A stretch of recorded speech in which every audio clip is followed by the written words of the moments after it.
आपका अपने इस YouTube channel Om V S with education में बहुत बहुत स्वागत है।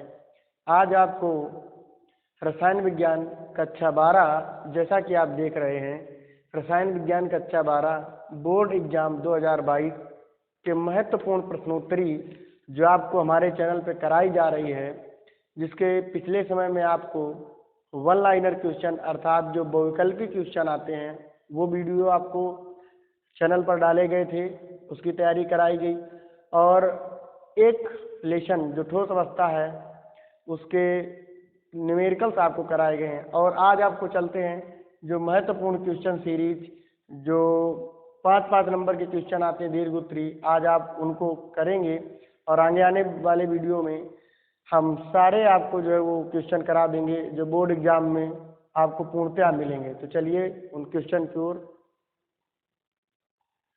तो जैसा कि आप देख रहे हैं प्यारे बच्चों, पहला क्वेश्चन है, प्रयोगशाला में एथिल ब्रोमाइड बनाने की विधि का सचित्र वर्णन कीजिए तथा संबंधित सभी रासायनिक समीकरण भी दीजिए। तो प्रयोगशाला के क्वेश्चन लगभग 9-10 होते हैं क्वेश्चन मेरे प्यारे साथियों। तो उन क्वेश्चनों में आपको बहुत जो महत्वपूर्ण है वो 7 क्वेश्चन हैं जो बोर्ड एग्जाम में आते हैं, प्रतिवर्ष आते हैं। तो उनमें एक पहला क्वेश्चन हमारा है कि प्रयोगशाला में एथिल ब्रोमाइड बनाने की विधि का सचित्र वर्णन कीजिए। तो आप देखेंगे कि प्रयोगशाला में हम एथिल ब्रोमाइड कैसे बनाते हैं। सबसे पहले देखिए क्या होता है, ये चित्र है, चूंकि सचित्र वर्णन पूछा जाता है और इसमें क्या होता है, सर्वप्रथम 30 ml H2SO4, 40 ml ethyl alcohol और पोटेशियम ब्रोमाइड के मिश्रण को गर्म किया जाता है एक आसवन फ्लास्क में लेकर के। तो इसमें क्या आप लिखेंगे, क्या होता है, आइए उसकी हम अपक्रिया को समझते हैं। अपक्रिया क्या होती है प्यारे साथियों, सबसे पहले पोटेशियम ब्रोमाइड KBr प्लस जो सल्फ्यूरिक अम्ल लिया जाता है H2SO4, potassium bromide plus H2SO4 को गर्म किया जाता है और गर्म करने से ये सल्फ्यूरिक अम्ल जो है प्यारे बच्चों ये हमारा टूट जाता है। तो प्यारे साथियों पोटेशियम ब्रोमाइड और H2SO4 का जो मिश्रण है जब इसको हम गर्म करते हैं तो ये हमारा H2SO4 H धनायन और HSO4 ऋणायन में वियोजित हो जाता है, आयनित हो जाता है।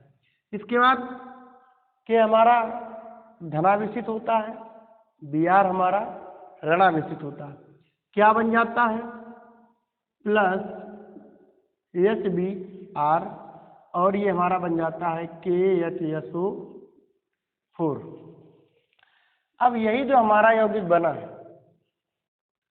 अब देखिए तो पोटेशियम ब्रोमाइड की क्रिया जब सल्फ्यूरिक अम्ल से हुई प्रथम स्टेप में तो H2SO4 टूटा H धनायन और HSO4 ऋणायन में बाइसल्फेट में, और इधर पोटेशियम धनायन का होता है, ब्रोमीन ऋणायन का होता है। तो धनायन और ऋणायन का संयोग हुआ, बना हाइड्रोजन ब्रोमाइड, हैलोजन अम्ल है और KHSO4। इसी हैलोजन अम्ल की क्रिया दूसरे स्टेप में C2H5OH एथिल अल्कोहल से होती है। तो प्यारे बच्चों ये हमारा प्लस का, OH माइनस का, H धन का, Br माइनस का, तो बन जाता है OH और H मिलाने से बन जाता है H2O जल वाष्प और C2H5Br, ये हमारा बना एथिल ब्रोमाइड। तो प्रयोगशाला में इस तरह से एथिल ब्रोमाइड हम बनाते हैं।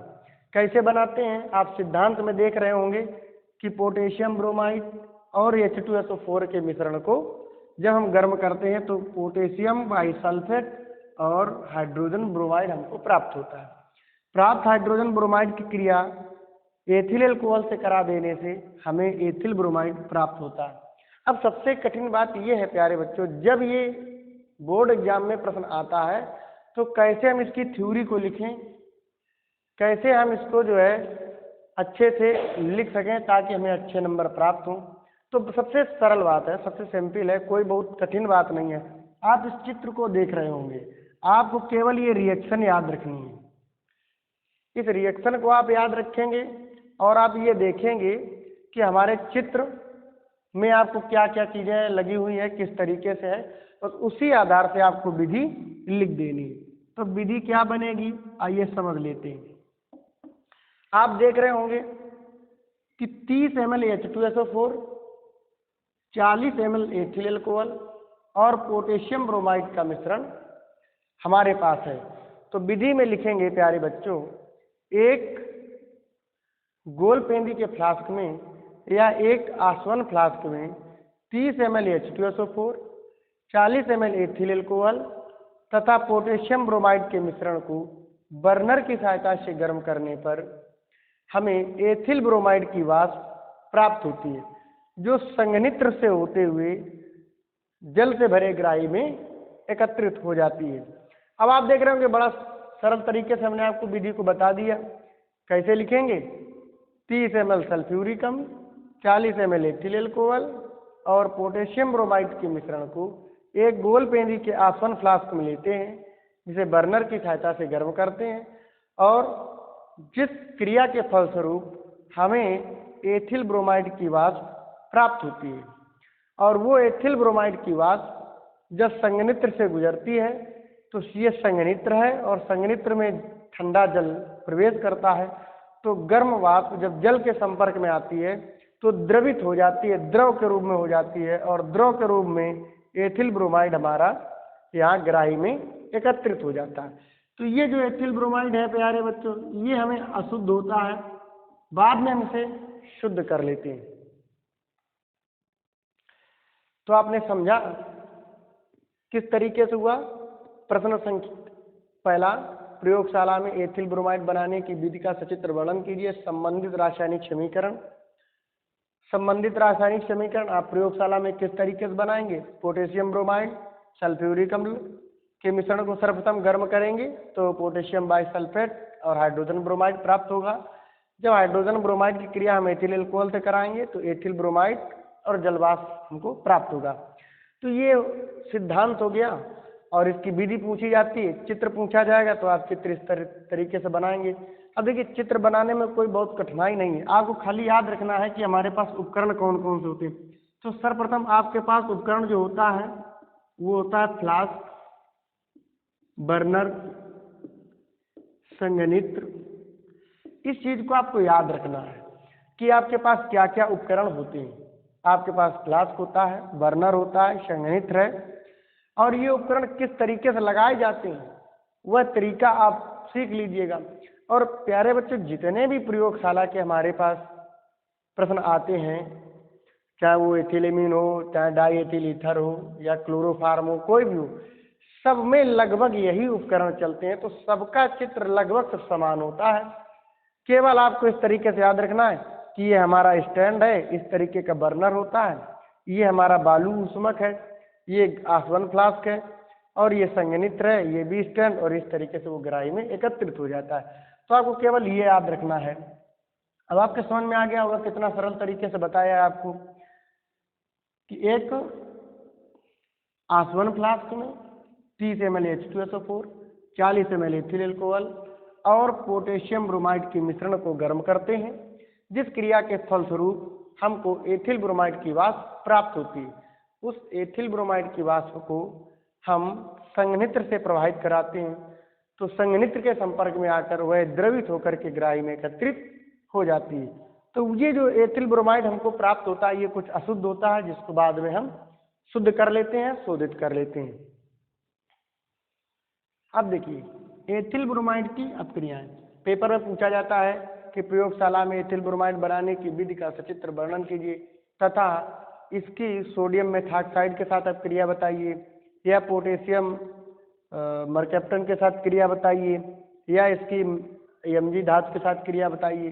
तो देखिए, सोडियम मेथॉक्साइड के साथ जब क्रिया करता है एथिल ब्रोमाइड अर्थात C2H5Br, किसके साथ में क्रिया करेगा, सोडियम मेथॉक्साइड। तो प्यारे बच्चों, मेथिल ऑक्सीजन और सोडियम। तो ये बन गया सोडियम मेथ धन ऑक्सीजन बराबर ऑक्साइड, तो सोडियम मेथॉक्साइड। तो जब ये सोडियम मेथॉक्साइड के साथ में क्रिया करता है तो ये प्लस का होता है, Br माइनस का, ये हमारा माइनस का और यानी हमारा प्लस का। तो प्लस किसके साथ में चला जाता है, माइनस के साथ में, क्या बन जाता है, यानी Br प्लस क्या क्या बचा हमारे पास, CH3O ये हमारा बन गया methyl ethyl ether, methyl ethyl ether. अब आप समझ रहे होंगे कि जब C2H5Br की क्रिया सोडियम मेथॉक्साइड के साथ में या किसी भी धातु एल्काक्साइड, इसको देखिए प्यारे बच्चों, जो CH3 है ये एल्क का प्रतीक है। एल्क के अंतर्गत CH3, C2H5, C3H7 इस तरीके के सभी आ सकते हैं। तो हम लिख सकते हैं कि एथिल ब्रोमाइड प्लस धातु एल्काक्साइड, अर्थात इस अपक्रिया को हम विलियमसन संश्लेषण अपक्रिया कहते हैं। विलियमसन संश्लेषण अपक्रिया। जब एल्किल हैलाइड की क्रिया किसी धातु एल्काक्साइड के साथ होती है तो ईथर बनते हैं। यह अपक्रिया विलियमसन संश्लेषण अपक्रिया कहलाती है, जो बहुत महत्वपूर्ण अपक्रिया है, आप इसको याद रखेंगे। इसके बाद एथिल ब्रोमाइड की क्रिया पोटेशियम मरकैप्टन से होना है तो वैसे ही करेंगे। ये हमारा प्लस का है, Br माइनस का, K धनायन का, SH माइनस, क्या बन जाएगा, KBr plus C2H5SH ethyl mercaptan. इसके बाद एथिल ब्रोमाइड की क्रिया मैग्नीशियम धातु से कराना है तो C2H5Br प्लस Mg क्या बन जाएगा, C2H5Mg Br। इसी को हम कहते हैं ग्रिग्नार्ड अभिकर्मक, ग्रिग्नार्ड रिजेंट। ये हमारा बना प्यारे बच्चों ग्रिग्नार्ड अभिकर्मक। देखिए ग्रिग्नार्ड अभिकर्मक को प्रदर्शित करते हैं RMgX। यक्स मतलब हाइलाइट, क्लोरीन, ब्रोमीन, आयोडीन, और R मतलब हमारा CH3, C2H5 आदि याद करके। तो ये कुछ महत्वपूर्ण रिएक्शन हो गई हमारी एथिल ब्रोमाइड की। तो आपने सीखा कि कैसे हम प्रयोगशाला में एथिल ब्रोमाइड बनाते हैं और किस तरीके से उसके रिएक्शन होते हैं। इस संबंधित अर्थात एथिल ब्रोमाइड संबंधित यदि क्वेश्चन पेपर में आता है एथिल ब्रोमाइड और जो भी उसकी अपक्रियाएं महत्वपूर्ण है वो आती हैं, वो हमने आपको बता दी हैं। और नेक्स्ट वीडियो में आप और सारे क्वेश्चन जो है आपके जो महत्वपूर्ण हैं वो भी हम आपको पढ़ा देंगे रसायन विज्ञान का पेपर होने से पहले। तो आज के लिए बस इतना ही। यदि आपको हमारा वीडियो पसंद आए तो आप लाइक करिए, कमेंट करिए, शेयर करिए, सब्सक्राइब करिए। बहुत बहुत धन्यवाद।